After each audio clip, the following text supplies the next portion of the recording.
स्वागत है आप सभी का एक नई वीडियो में। आज हम जानेंगे कि भारत में सबसे पहला लॉकडाउन क्यों और कब लगाया गया था, और साथ ही जानेंगे कुछ और रोचक बातें।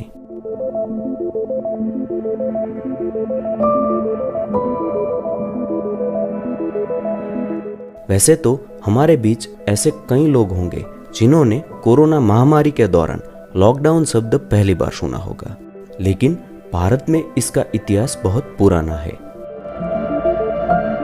19वीं और 20वीं सदी के दौरान भारत हैजा और प्लेग जैसी संक्रामक बीमारियों से जूझ रहा था। हैजा से अकेले भारत में ही 8 लाख लोगों ने अपनी जान गंवाई। इस बीमारी को ज्यादा फैलने से रोकने के लिए हैजा के कहर से प्रभावित इलाकों में ब्रिटिश सरकार ने सबसे पहला लॉकडाउन लगाने के निर्देश दिए थे। हालांकि उस समय लॉकडाउन की जगह पे हॉलीडे शब्द का प्रयोग किया गया था, और आज इतने लंबे समय बाद ये सभी बातें कोविड-19 के मामले में फिर से उपयोग में ली जा रही है।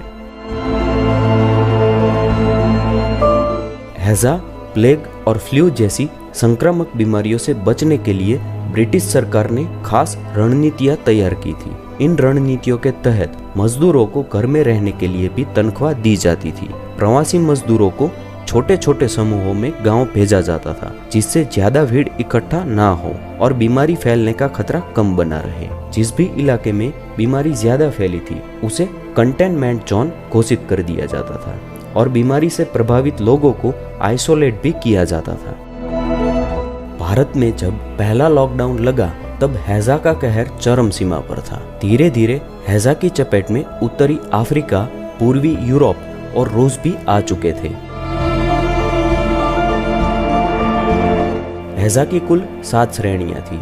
इसमें से सबसे खतरनाक तीसरी श्रेणी का हैजा था, जिसने पूरी दुनिया में करीब 10 लाख लोगों की जान ली।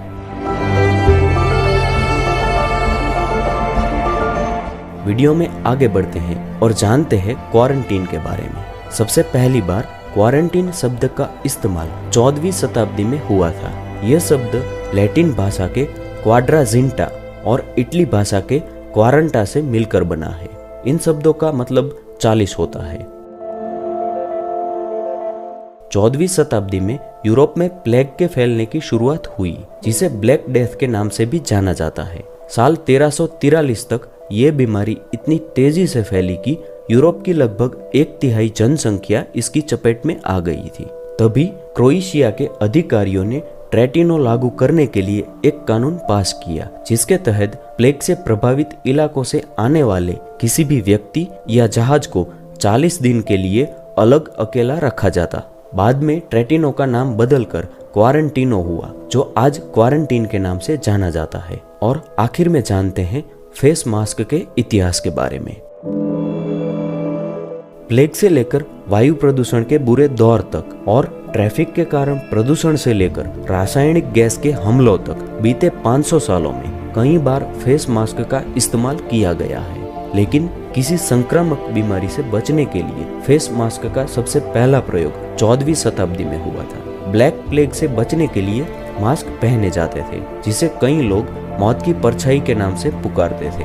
ब्लैक प्लेग से बचने के लिए इस्तेमाल में लिए जाने वाला मास्क चिड़ियों के चोंच के आकार का होता था, जिसमें खुशबूदार जड़ी बूटियां रखी जाती थी ताकि गंध को शरीर के भीतर पहुंचने से रोका जा सके। और बाद में सभी संक्रामक बीमारियों से बचने के लिए फेस मास्क का इस्तेमाल शुरू हुआ। और साथ ही पीपीई किट के इतिहास की बात करें तो साल 1665 के दौर में आए ग्रेट प्लेग के दौरान मरीजों का इलाज करने वाले डॉक्टर चमड़े से बना ट्यूनिक, आंखों पर कांच के चश्मे, हाथों में ग्लव्स और सिर पे टोपी पहना करते थे, जो उस दौर की पीपीई किट थी। दोस्तों, आज के लिए बस इतना ही। ऐसे ही इंफॉर्मेटिव वीडियोस के लिए इस चैनल को सब्सक्राइब जरूर करें, और साथ ही अपने सुझाव कमेंट बॉक्स में जरूर दें। अगर आप किसी भी टॉपिक पर वीडियो चाहते हैं तो मुझे कमेंट कर जरूर बताएं। धन्यवाद। आपका दिन शुभ रहे।